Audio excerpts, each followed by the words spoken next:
All right, so this is KC for the practical final. We're here with Mr. C, who was in a motorcycle accident. He's had some upper extremity injuries, and today we're going to test his spine for motion and also for strength testing, specifically lumbar flexion and cervical range of motion, or cervical rotation, pardon me. So we'll get started. So Mr. C, you had your accident, we talked about some stuff. The next thing I'd like to do as part of our exam is to test how well you're able to move and how much strength you have through those motions. Does that sound like something you're comfortable with? Yes. Okay. Mm-hmm. So the first motion I'd like to look at is with your lower back, kind of your lumbar spine. And the easiest way for me to assess that motion is to put a couple markings on your back and then be able to watch as you move and measure the differences between the motions. Are you comfortable removing your shirt for the exam? Yes, that's fine. Okay, I'll have you do that, and then I'll have you stand and face that window over there. Okay. So for sake of time, I've already got T12 and S2 marked on his back from the last video that I did. So I'll just ask for consent. Mr. C, do you have any issue with me making a mark at a couple of levels right here below your ribs and right down here on the back of your pelvis? No, that's fine. Okay, and then I'm going to use these. I'm just going to put these over those markings, and as you reach forward like you're touching your toes, I'm going to measure how much they move. Okay. Okay, any questions? No. Okay. Just tell me what to do. Okay, so I'm going to have you stay facing that wall. Okay. Good, and let me get these set real quick. All right, and then when you're ready, go ahead and just reach over as far as you can without pain. Okay, go ahead and come back.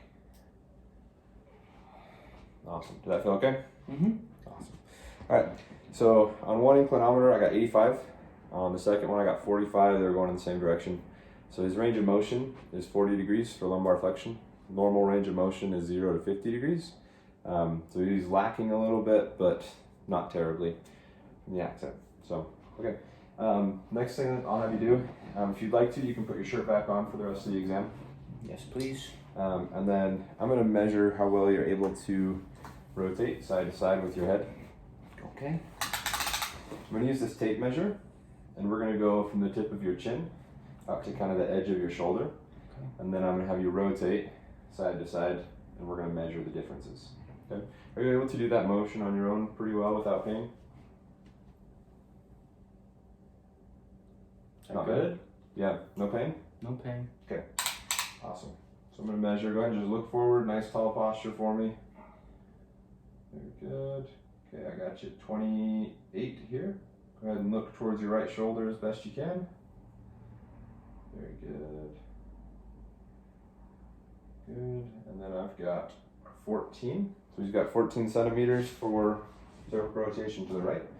Same thing for this side. Go ahead and look straight forward. Nice tall posture. Very good. Got 28 again. Go ahead and look to the left.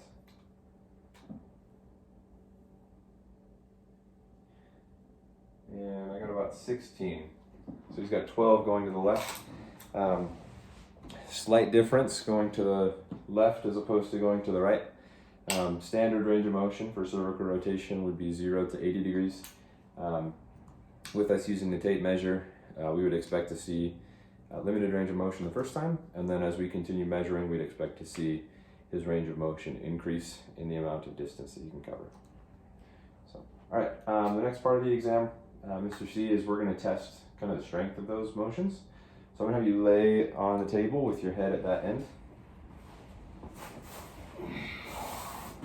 Very good. All right, so what I'm going to do is I'm going to take this pillow from you. Okay. Good. Okay, and then go ahead and just relax. All right, so we're going to do rotation of your head first, kind of like you're crossing the street. Are you able to perform those motions from here with no issues? And look to your right and then your left. Good. Any issues? Mm-mm. Okay, good. So what I'm going to have you do now, I'm going to have you look to your right, and then I'm going to resist kind of on the side of your head, up on your temporal area. And then I'm going to have you rotate as I resist, and I want you to try and look back up to the ceiling, just straight up, okay? So go ahead and look to your right, good. And then go ahead and look back towards the ceiling, good. Turn, turn, turn, turn, turn, good, relax, okay?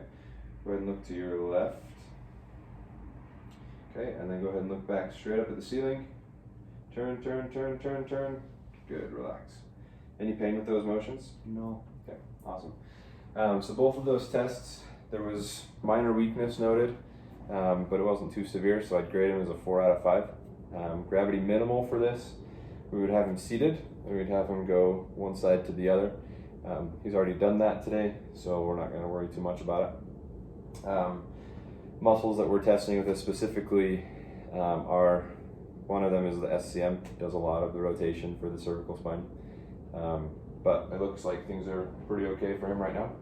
Mr. C, the last test that we're going to do is for trunk flexion. We're going to test all the musculature on the anterior portion of your trunk, or on the front part of your trunk. So what I'm going to have you try is have your hands behind your head, just like so. And I'm going to hold down at your legs so you don't go anywhere. And I want you just to do almost like a sit-up or a curl-up. Just contract those muscles and come up as far as you can. If you can make it on the first try, then we'll just end the test. If you're not able to do it, then we'll make some modifications until you're able to. Sound good? All right, so go ahead and place those hands behind your head for me. I've got you held down here. I want you to go ahead and sit up towards me as much as you can whenever you're ready. Good, all the way up. Very nice. Okay, go ahead and relax back down. Very good. Okay. So he was able to go through that full range of motion fairly easily. Didn't have any hiccups or issues. Grading for this is a 5 out of 5 with the hands behind the head, 4 out of 5 with the hands across the chest, and 3 with the hands down at the side. 2 out of 5, I would come in from behind and I would scoop him up just like so. And I would either have him cough and look for depression of the ribs, or I would have him try to contract those muscles and sit up a little bit further and look for that same depression. Go ahead and relax. For a 1 out of 5 grade, I would have him do the same thing, and I would just palpate for a contraction. 0 out of 5 would be if there was no contraction. The main muscles that we're testing with this are the abdominal muscles, so rectus abdominis, the oblique muscles, those of that nature. I believe those are all of the things that we are planning on testing during the exam. So after this, we would just continue on with other examinations or interventions as needed.